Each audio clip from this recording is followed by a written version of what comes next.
لا معاذ يرعبني ظلم يهددني لا شيء أخسره.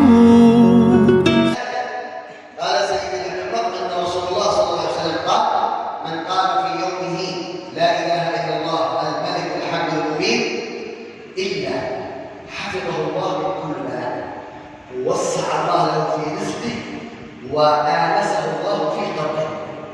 Maka disebutkan oleh Habib Umar Muhammad bin Shalih Al-Utsaimin, barang siapa yang membaca di harinya kalimat la ilaha illallah